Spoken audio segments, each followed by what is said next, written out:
ব্যবস্থা নেই। এটা আমার জীবনের একটা স্মরণীয় ঘটনা যে লোহার খাঁচার ব্যাপারে দাঁড়িয়েছি আমি, যে একজন নোবেল পুরস্কারী আরেকজন নোবেল বিরুদ্ধে মামলা করতে দুদকে হাজির হয়েছে। এটা আমাদের কপাল হলো, এটা অভিশাপের একটা অভিযোগ এসছে আমার বিরুদ্ধে এবং আমার সহকর্মীদের বিরুদ্ধে।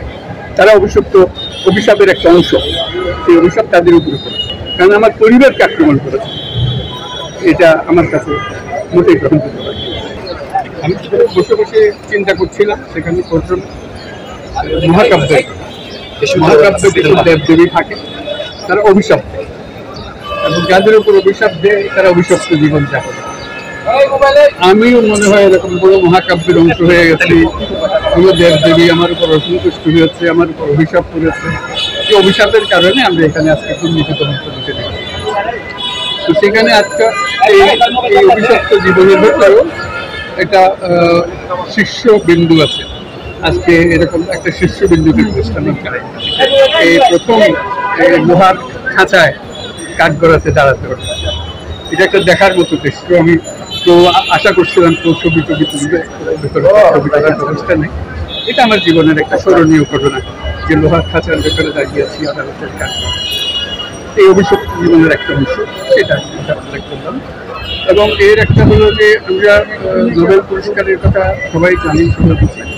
দুটো নোবেল পুরস্কার দেওয়া গেছে, একটা ছিল আমার নামে, একটা ছিল গ্রামীণ ব্যাংকের। দুটোরই সমান গুরুত্ব, সমান মর্যাদা, কম না। একটা যৌথভাবে দেওয়া হয়েছে তাও না, এটা ইন্ডিপেন্ডেন্ট, দুটোই ইন্ডিপেন্ডেন্ট। তো পৃথিবীর ইতিহাসে কোনো নজির নাই যে একজন নোবেল পুরস্কারী আরেকজন নোবেল বিরুদ্ধে মামলা করতে দুদকে হাজির হয়েছে। এটা আমাদের কপাল হলো, এটা অভিশাপের একটা অংশ। যে অভিশাপ আমরা গ্রহণ করে যাচ্ছি, সে অভিশাপে এমন জিনিস হয়েছে যে একটা নোবেল বিজয়ী, এবং নোবেল বিজয়ী হলো যে খুবই সম্পৃক্ত নোবেল বিজয়ী, যে অনেকটা পিতা পুত্রের সম্পর্কের মতো নোবেল বিজয়ী, যে আমার কারণে এটা সৃষ্টি হয়েছে এবং তারা নোবেল পুরস্কার পেয়েছে, সেটাও আমার সঙ্গে যুক্ত হয়ে পেয়েছে।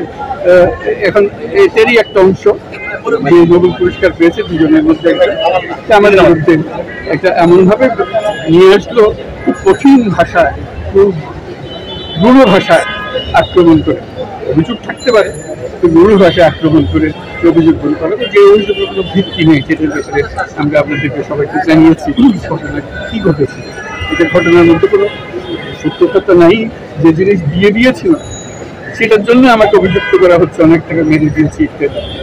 এবং এই পর্যন্ত আমার বিরুদ্ধে যত অভিযোগ এসছে আমার বিরুদ্ধে এবং আমার সহকর্মীদের বিরুদ্ধে। তারা অভিশাপের একটা অংশ, সেই অভিশাপ তাদের উপরে পড়েছে। এইটা আমার কাছে খুব কঠিনভাবে আমার মনে দাগ কেটেছে, কষ্ট লেগেছে, কারণ আমার পরিবারকে আক্রমণ করেছে। এটা আমার কাছে মোটেই গ্রহণযোগ্য নয় যে আমার বাবাকে আক্রমণ করেছে, আমার ভাই বোনদের আক্রমণ করেছে। তো সেটা এই যে অভিশপ্ত জীবনের একটা অংশ বলে গেলাম।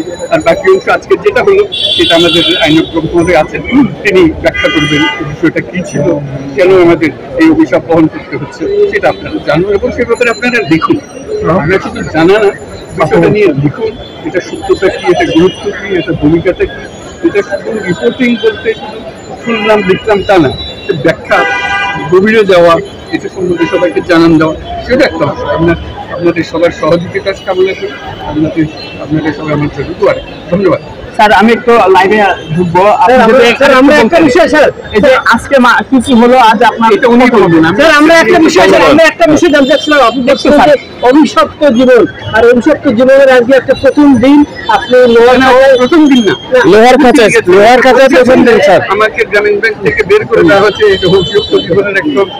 আমার বিরুদ্ধে তদন্ত কমিটি হয়েছে, তদন্ত কমিশন হয়েছে, কোনো নিস্তার নেই, একটার পর একটা চলছে। এটা একটা অংশ হিসেবে আপনারা এটা ইতিহাস হিসেবে যদি ক্রমাগতভাবে একটা তালিকা করেন, সেটা খুব ভালো কাজ হবে। আমরা ওই বিষয়টা আসছি স্যার। আপনি যেটা বললেন যে অভিশপ্ত জীবন, আজকে আপনি প্রথম লোহার খাঁচায় ঢুকেছেন স্যার। তো আপনি স্যার পৃথিবীর নানা দেশে গেছেন স্যার, আপনি যে লোহার খাঁচায় ঢুকলেন, যেটুকু সময় আপনি ছিলেন, একটুখানি আপনার মস্তিষ্কে আপনার কি চিন্তা করেছে ওই ব্যাপারে? আমরা একটুখানি আর একটুখানি ডিটেইলস অভিশপ্ত জীবনের একটা বড় পর্যায়ে পৌঁছে গেছি, সেটা বুঝলাম যে অভিশাপ অনেক উপরে নিয়ে গেছে এখন আমাকে এই অভিশাপের, যেখানে আমি স্যার, আপনি অভিশপ্ত জীবন, স্যার, কেন আপনি বলে বেড়াচ্ছেন স্যার এই বিষয়টি? অভিশপ্ত জীবন কি আপনি বললেন? দেবদেবীর ইচ্ছা, সেখানে আমার করার কিছু নেই। দেবদেবীরা ঠিক করেন যে একে অভিশাপ দিতে হবে, অভিশাপ দিয়েছে আমার। কেন দিল স্যার আপনার অভিশপ্ত জীবন? দেবদেবীর কাছে যেতে হবে, অনেক কাঠখড় পুড়িয়ে তাদেরকে সন্তুষ্ট করে খবর বের করতে হবে। স্যার আপনি কি সন্তুষ্ট করতে পারছেন না দেবদেবীকে? স্যার, স্যার, আরেকটা বিষয় একটুখানি, আপনি স্যার আজকে দীর্ঘ শুনানিতে আপনি ছিলেন, আপনার বয়স হয়েছে স্যার, আপনি সার্বিকভাবে আমাদের জুডিশিয়ারি যেটা স্যার আপনি তো বেশ কিছু আমি কোনো মন্তব্য করবো না জুডিশিয়ারি নিয়ে, আমি শুধু আজকে বিচার কাজ যেটা আপনার সেটা।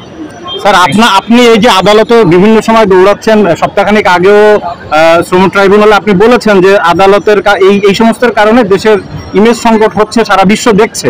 স্যার এতে করে আপনার সাথে যারা বৈশ্বিক বন্ধুরা আছে তাদের সাথে যখন কথা হয় তারা কি বলেন স্যার, আপনাকে কি বলেন? তারা বুঝতে পারেন না এটা কেন হচ্ছে। আজকে যদি তারা বর্ণনা পেত, ছবিটা দেখতো যে আমি দোহার খাঁচার মধ্যে আছি, তাদের মধ্যে আরো